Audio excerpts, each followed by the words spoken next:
Alright, so I'm removing stuff where I don't quite remember where I left off.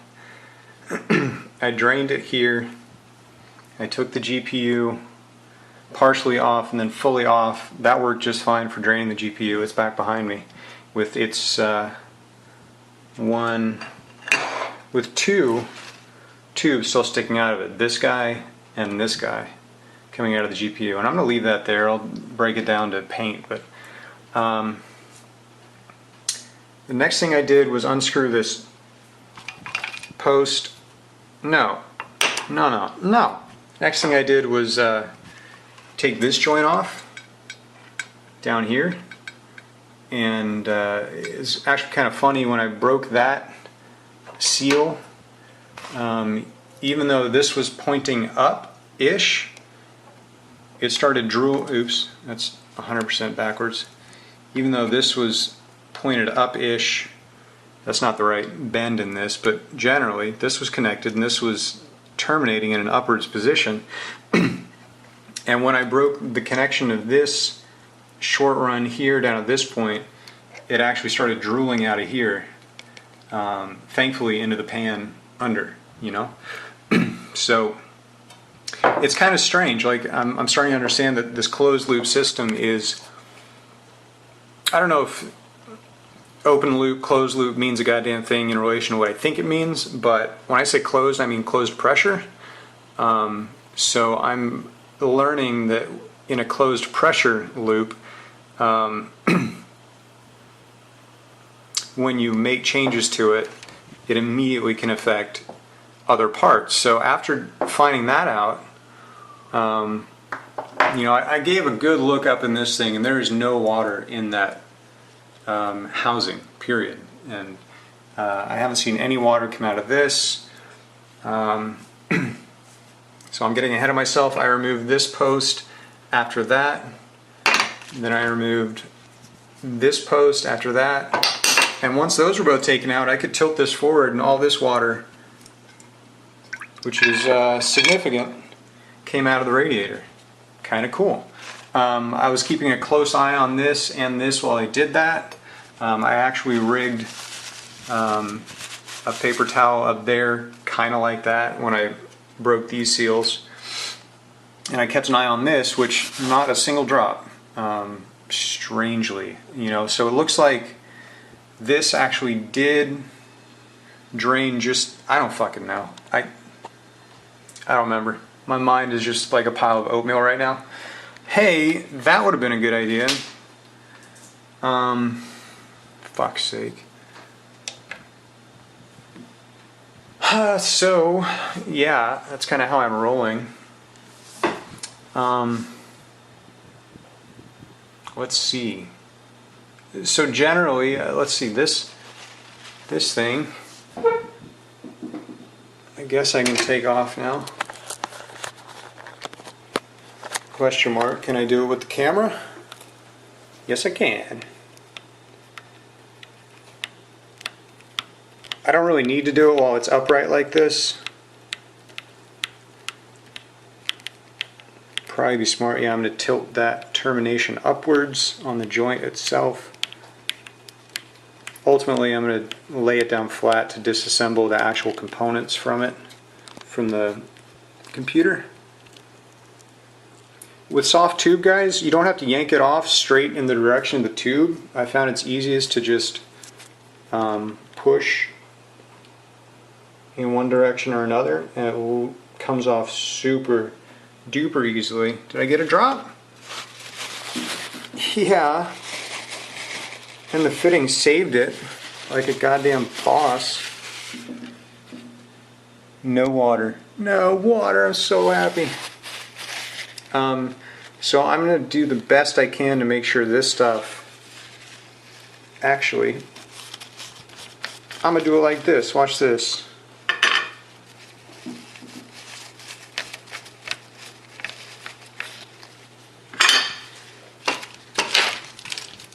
I'm going to put some end caps in these before I flip it horizontally. This stuff, everything, so with the GPU out, with the tubing removed, with the radiator disconnected, like any remaining liquid, aside from what's in here, which is maybe a drop or two, is all confined to this side of the shit. So that makes me really happy. The GPU, removing it was not a huge pain in the butt, any more than it usually is, which is reasonably, you know, awful. But not troublesome. My fingers still hurt like a mofo from working with these compression fittings, but that doesn't matter, right? I'm in it. I'm trying to get some. At the end of the day, I want to have some stuff actually painted. So I think I'm good to start tearing this down to prep for painting. That's where my head is. I'm going to end up probably cutting a new run. I think I mentioned already that I ended up with, well, like a dumbass, I hit it with a permanent marker and immediately tried to wipe it off, but that's what it left, and it is what it is. I ended up with well more than half of this unused, so I have enough to redo that. And I may actually redo, let's see, this run to the GPU, because I just don't enjoy it. And when I say that, I mean I may just cut a new tube for that section of tubing. So that's where I am, guys. Successful draining. You know, I'll take this off and totally part it, disassemble it, and then, oh, I gotta hack this shit off, these 140 mounts, and file that down, which shouldn't be too hard, and then I'll go out with paint, sand and paint. Homies? Ah, God, what a ride. Back in a few. Alright, so I've just been kind of tearing down. I disassembled the graphics card housing. There are three more screws up here if you want to remove this block, which I did, but it has two very, very small rubber washers, seals. Oh geez.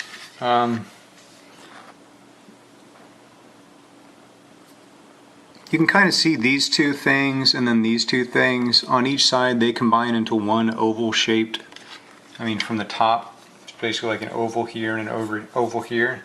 But it's literally like half a millimeter, that little plug. So I'm not going to screw with that. I don't want to risk deforming anything in there. Theoretically you can remove this and use different attachments, whatever. There may be a drop left in this thing. It cleaned out okay. You guys saw me do it. I'm just going to start taping this shit off. I'm going to paint this and paint this. Oops. I'm going to repaint the tray because it got kind of foobar in my ambition. This stuff, all the fans are going to be, I think, the hardest part. This power supply.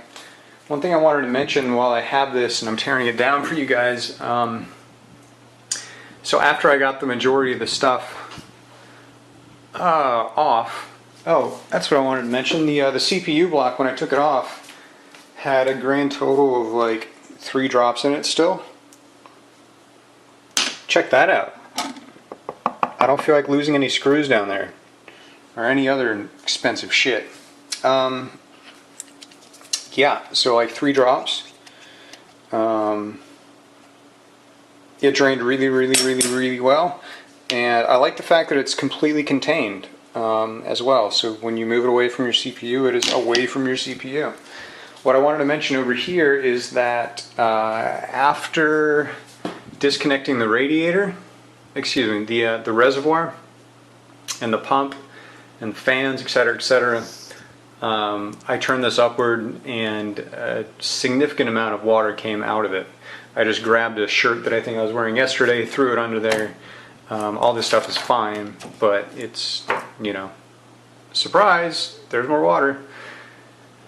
So I just spent a couple minutes like just sort of limping along, draining that stupid shit. And this is the pair of zip ties that I linked together to hold the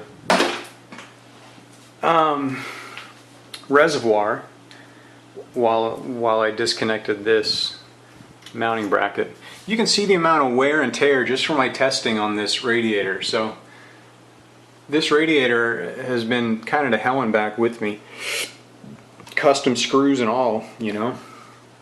But what I really wanted to show you was the benefit and the utility of having this collection of wood. This is just random wood that I had here, like literally 3 random pieces that kind of looked like the height that I wanted to have it. After going through this build, I've tried at least once to mount this radiator without the use of any kind of support. With one person, forget about it. It's the biggest pain in the ass that you can imagine to manage the angle of the case itself so that you can reach the screws behind, and the balance of the radiator on here without, you know, sliding up and back a bunch and really digging into the case, the paint on the case. So short version is, like, I don't know how well you can see any of this. This is free and open space, and I may even be able to get away with running, you know what? I hadn't even thought of that. I may be able to get away with running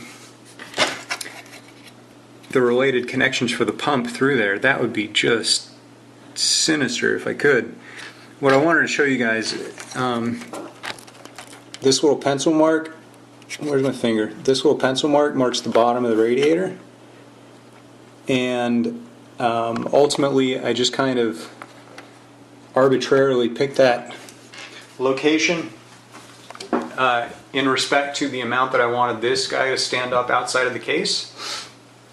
So I picked the right height that I wanted. The mounting points on the back are huge long rows. You should not have any trouble finding locations to mount in general. And honestly guys, I'm using like half of the screws on the back side to hold this thing on. I'll max it out when needed for production, whatever. But right now it's just I think like the 2 top ones for sure, the 2 bottom ones, and then maybe 2, and 2, or I don't know. They're not all full, not even close to all full, all drilled in. But I cannot stress enough how important this is if you're going to be screwing around with the build in an extensive capacity like I am. The first time I tried to mount this guy without any support, I wasted so much time, and it was so frustrating with the... Well, I can't find it now. Gotta use this guy, folks, to mount these bastards. The angle, the case, the precarious nature of this in general, before you get any screws on it, you have to have a consistent support down here if you want to have your build reliable in terms of running the tubing in a reliable place. Distances, whatnot. So this, honestly people, this mark is the most important measurement, whatever reference that I have on this entire build, I feel like. So that's where my head is on that. And I'm just literally using it to, it's sitting on the feet, and then I'll hold one hand on this side and I'll be unscrewing from the back side, and then I'll just let it fall forward. I'll catch it, pull it off. It'll probably drool a little bit more because apparently that's what it likes to do, but not an issue. And then I'll start seeing about some paint. The fans are going to be a serious effort to deconstruct and paint, it looks like. The other stuff, I might just start taping off and actually enjoy some of my weekend. Like, this shit has been successful and successfully exhausting. I've eaten today, which is different from yesterday. So, yeah. I got 4 hours of sleep just because I wanted to bounce up, and I was entertaining the prospect of just cranking this out today, period. But I haven't heard back from the guy on the artwork that I'm having made, well, printed. He's got a 4-day turnaround, so I kind of have to sit on my ass. Even if I got it done today, I wouldn't be taking pictures and showing it off for what I understand is 4 days, until what I understand is 4 days from when he says he starts working on it. So he hasn't even done that yet. I have to call him tomorrow, figure out what's up with him. And yeah, you know, I know that it works functionally. I don't want to rush the painting. That's kind of where my head is. I don't want to. I've got like a rotary flopper thingy for sanding, for a drill, just a normal drill. And what else? You know, that's pretty much all I'm going to be doing. I'm going to test paint something, I guess, and figure out how the white goes on the black. I may not have to sand anything.